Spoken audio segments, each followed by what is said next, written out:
नमस्कार, स्वागत है आप सभी का राजवाणी में और मैं हूं आपके साथ सुमन। आज हम बात कर रहे हैं एक ऐसी टिप्पणी की जिसने धर्म, सनातन, हिंदू पहचान और भारतीय संविधान के व्यापक स्वरूप को लेकर एक नई बहस छेड़ दी है। सुप्रीम कोर्ट के न्यायमूर्ति सूर्यकांत की एक महत्वपूर्ण टिप्पणी इन दिनों चर्चा का केंद्र बनी हुई है, जिसमें उन्होंने कहा कि हिंदू होना केवल कर्मकांड, बाहरी प्रदर्शन या मंदिर जाने तक सीमित नहीं है, बल्कि यह एक वे ऑफ लाइफ यानी जीवन जीने की पद्धति है। जस्टिस सूर्यकांत की यह टिप्पणी केवल धार्मिक पहचान तक सीमित नहीं मानी जा रही, बल्कि इसके सामाजिक, सांस्कृतिक और संवैधानिक मायने भी निकाले जा रहे हैं। उन्होंने स्पष्ट किया कि यदि कोई व्यक्ति अपने घर में दीपक जलाता है, जीवन में धर्म, संस्कृति और मूल्यों को आत्मसात करता है, तो वही उसके हिंदू होने की व्यापक पहचान हो सकती है। दरअसल यह टिप्पणी सबरीमाला मंदिर प्रवेश मामले की सुनवाई के दौरान सामने आई थी, जहां धार्मिक परंपराओं, महिलाओं के अधिकारों और व्यक्तिगत स्वतंत्रता के बीच संतुलन को लेकर सुप्रीम कोर्ट गंभीर विमर्श कर रहा था।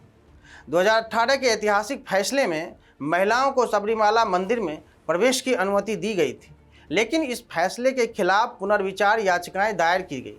याचिकाकर्ताओं का तर्क था कि सदियों पुरानी धार्मिक परंपराओं और सांप्रदायिक अधिकारों की रक्षा होनी चाहिए। यहीं से अदालत के सामने एक बड़ा संवैधानिक प्रश्न खड़ा हुआ कि क्या व्यक्तिगत मौलिक अधिकार धार्मिक संस्थाओं की जो मान्यता है उससे ऊपर है, या धार्मिक संप्रदायों की स्वायत्तता को प्राथमिकता दी जानी चाहिए। इसी बहस के दौरान हिंदू की परिभाषा पर भी सवाल उठा।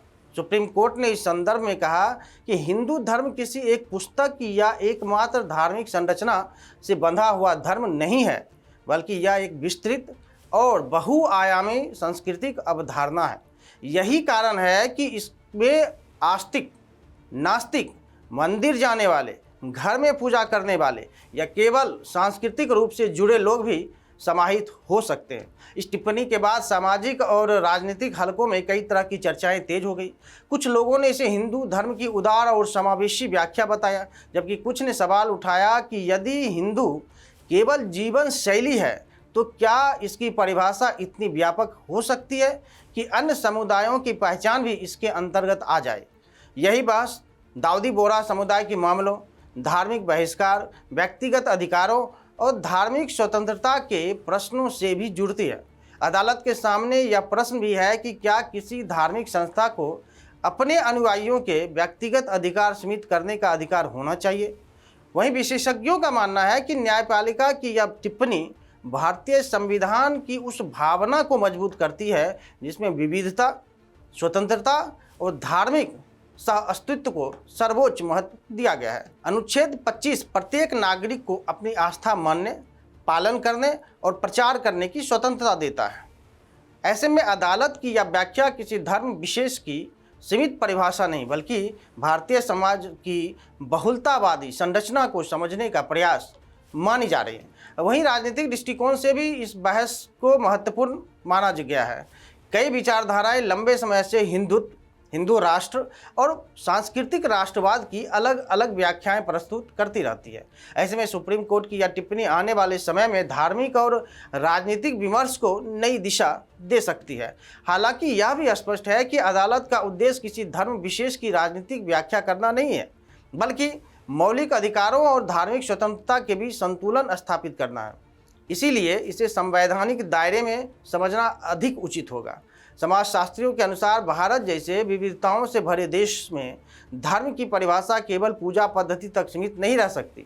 यहाँ संस्कृति, परंपरा, जीवन मूल्य और सामाजिक संरचना भी धार्मिक पहचान का हिस्सा बनते हैं।